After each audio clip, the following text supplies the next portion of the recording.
a tick. Talk to the tune of a hickory stick.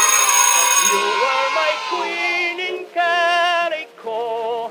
I was your bashful barefoot beau, and you wrote on my slate, I love you, Joe, when we were a couple of kids.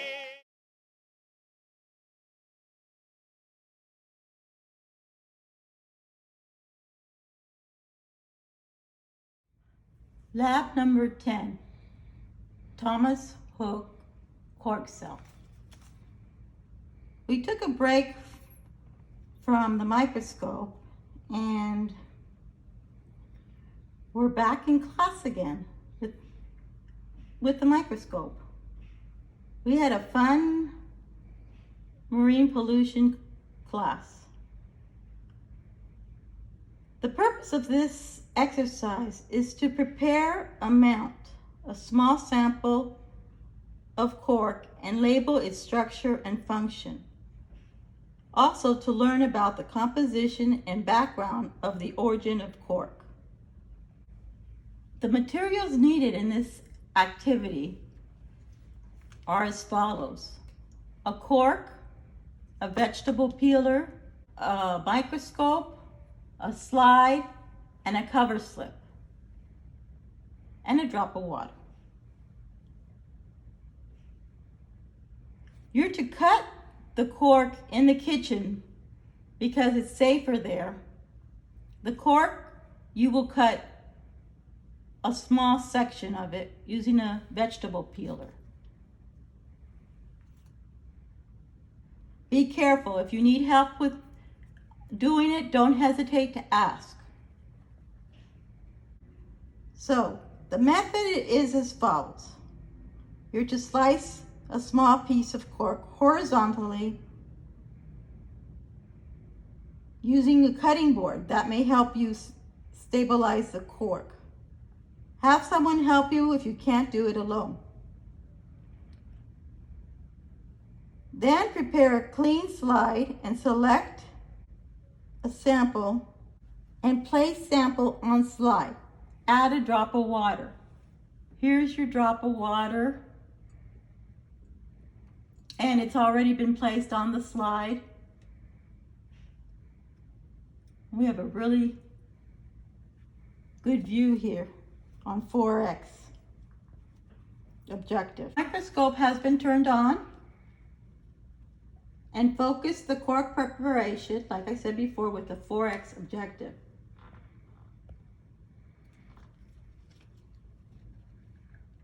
So it's focused, and then you can turn it to the 10x objective and fine focus it.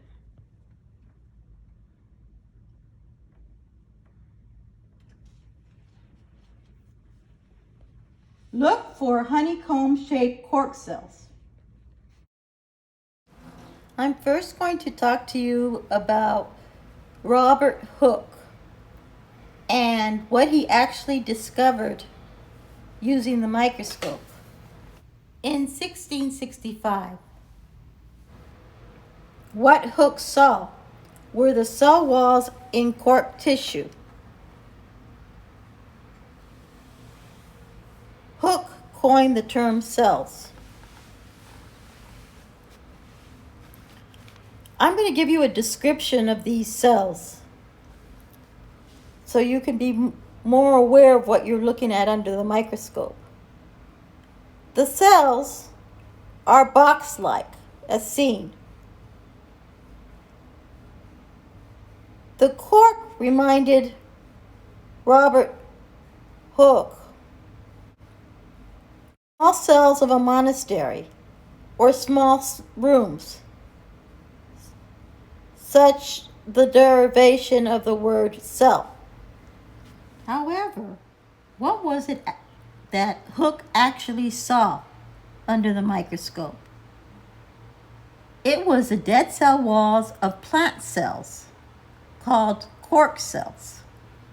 These dead cork cells are unlike the previous living plant cells we saw. There are no living organelles like a nucleus or cytoplasm. We will observe this in the pictures.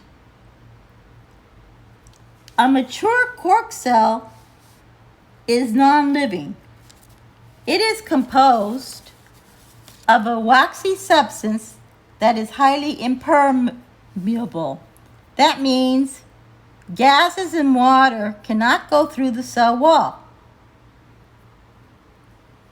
The substance is chemical and called suberin, sort of like the car brand.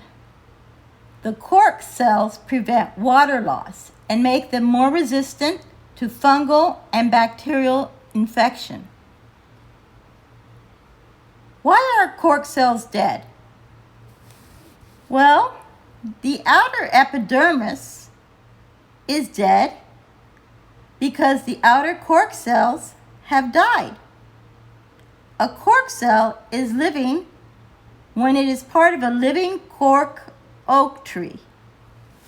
The cork oak tree has an average life of 200 years. The cork oak tree bark is harvested without damage to the tree and grows back. It is harvested after 9 years. So imagine how many times this tree can be used over and over again if it lives 200 years. What is the importance of cork in a bottle or a jug? What does it do? It prevents large amounts of oxygen from entering into the vessel or into the bottle, which would damage the liquid. Also, cork acts as a barrier against bacteria and mold from growing in the jug or bottle. Now you are ready to record your results in your biology laboratory notebook.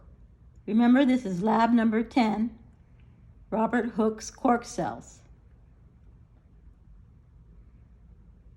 Document your findings. Let's go over some of our findings. The shape of the cells, they're box-like. The outer wall, the cell wall you can see, so you can record that in your drawing.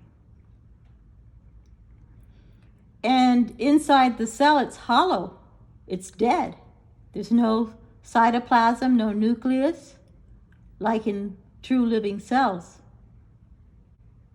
What other observations can you make? Include them.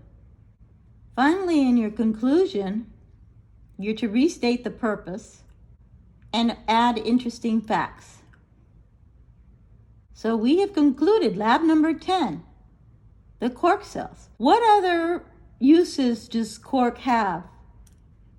For fun, you could use acrylic paint to paint the cork. You also can make a wreath. You would have to look these up in the internet. Look for more ideas. We are now ready to close this laboratory session. Remember that we have to put away our materials, and after we put away our materials, we need to turn off our microscope. Make sure the objective is in low and it's facing you. Take off the slide from the microscope.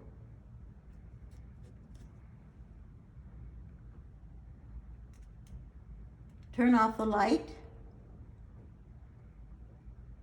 Clean any water that may have dropped.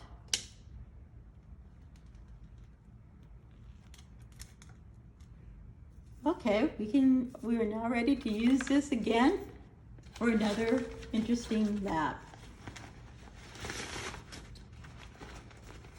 Hope you learned something. Goodbye.